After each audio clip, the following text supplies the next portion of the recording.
Hey there, and welcome. Have you ever really stopped to think about what's happening inside the wires when you charge your phone or flip on a light switch? Well, you're about to find out. We're going to break down electricity, the force that pretty much runs our entire world. Let's dive right in with the absolute core concepts. So here's the game plan. First, we'll talk about what electricity actually is when it's moving. That's the flow, or current. Then we'll look at the push that gets it going, which is voltage. After that, we'll get into the golden rule that ties them all together, Ohm's law, and its sidekick resistance. From there, we'll check out the different paths electricity can take, and finally, we'll see the result of it all, power and heat. All right, let's kick things off with the flow. To really get a grip on electricity, you first have to understand what's actually zipping through those wires. And that something is what we call electric current. Honestly, the easiest way to picture this is to think of a river. The amount of water flowing past a certain point is the river's current. Well, electric current, which we represent with the letter I, is the exact same idea. But instead of water, it's a flow of electric charge. We measure this in amps, or just amps. 1 amp means that 1 coulomb of charge is flowing by every single second. And a coulomb? Get this, it's a staggering number of electrons, about 6 quintillion of them. But here's the catch, and this is absolutely critical. For that current to flow, it needs a complete, unbroken road to travel on. We call this path a circuit. It has to be a closed loop, see? It starts at a source, like a battery, goes through whatever it's powering, like a light bulb, and then travels all the way back to the source. If you create a gap anywhere in that loop, like by flipping a switch, the whole thing stops. Instantly. Okay, so we've got this river of charge flowing. But why? What's actually making it move in the first place? What gives it that push to get going? That brings us to our next big idea. So yeah, what is the motivation here? I mean, water's not going to flow through a flat hose on its own, and electrons won't just move for no reason either. They need a shove, a little motivation. They need a push. And you know what? That water analogy we used before works perfectly here too. To get water moving, you need a pressure difference, right? Higher pressure at one end than the other? A pump creates that difference. Well, in an electric circuit, a battery is basically an electron pump. It creates an electric pressure that forces the current to start moving. Now, the official sciencey term for this electric pressure is potential difference. But you and I, and pretty much everyone else, just call it voltage. It's really a measure of how much energy or oomph is behind that charge. We measure it in volts, and it's simple. More volts means a bigger push. Okay. So we've got the push, which is voltage, and the flow, which is current. How do they relate to each other? Well, it turns out there's one simple, incredibly powerful rule that connects them, and this rule introduces a new player to the game, opposition. So back in the day, a physicist named George Ohm figured something out that was a total game changer.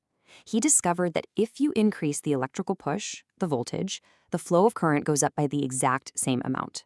If you double the push, you double the flow. It's a perfect straight-line relationship. And this beautifully simple discovery became known as Ohm's law. And it all boils down to this one elegant little formula. V equals I times R. This is the bedrock of electronics, right here. It tells us that the push, V, is equal to the flow, I, multiplied by how hard it is for that flow to get through. And that R stands for resistance. So what is resistance? Well, it's pretty much exactly what it sounds like. It's a material's natural tendency to fight back and resist that flow of current. Some materials, like copper, let current pass through super easily. They have low resistance. Others, like rubber, fight it like crazy. They have very high resistance. And we measure this in, you guessed it, ohms. Now, what actually determines how much resistance a wire has? Well, it comes down to 4 key things. First, length.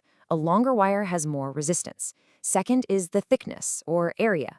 A thicker wire is like a wider highway. It lets more traffic through, so it has less resistance. Third, the material itself is a huge factor. And finally, temperature can also change a material's resistance. All right, we now have our big 3, voltage, current, and resistance. So now the real fun begins. What happens when we start connecting components together in different ways? Turns out there are 2 fundamental paths you can create. So on the left, you see a series circuit. Think of it like beads on a string, all connected one after the other in a single line. On the right, we have a parallel circuit. This is more like a letter, where each component gets its own separate rung. And believe me, how you wire them changes everything. Let's break down the difference because it's huge. In a series circuit, there's only one path, so the current has no choice. But if one of those components breaks, the whole circuit is dead. Think of old holiday lights. One bulb goes out, the whole string dies. Total pain, right? But in a parallel circuit, the current splits up and has options. So if one path breaks, no big deal. The others keep on working. And that right there is why your whole house is wired in parallel. Okay, last big section. We've covered the push, the flow, the resistance, and the paths. But what's the actual result of all this electricity moving around? Well, when that charge moves, energy gets transformed, and it really comes down to two key outcomes: power and heat. Remember that resistance we talked about? Well, it doesn't just slow the current down. As it fights against the flow, it creates a kind of electrical friction. And what does friction create? Heat. There's a formula for this called Joule's law of heating. It's the reason your laptop gets warm on your lap and your phone charger heats up a little when you use it. But hold on, this heat isn't always a bad thing. In fact, sometimes it's exactly what we want. We've gotten really clever about using it. The whole reason a toaster works is because it gets wires red hot. Same goes for an electric iron or the tiny filament inside an old-school light bulb. We even use this effect for safety. A fuse is just a special little wire designed to melt and break the circuit if the current gets dangerously high. So that brings us to electric power. Power is all about how fast a device is using energy. It's not the total amount, but the rate of use. And we measure that in watts. It's simple, really. A 100-watt light bulb is just consuming energy a lot faster than a 60-watt bulb. And calculating power is actually pretty straightforward. It's simply the push, the voltage, multiplied by the flow, the current. P equals V times I. And because we also know Ohm's law, we can see that power is also tied directly to resistance. These relationships are absolutely fundamental for understanding energy use.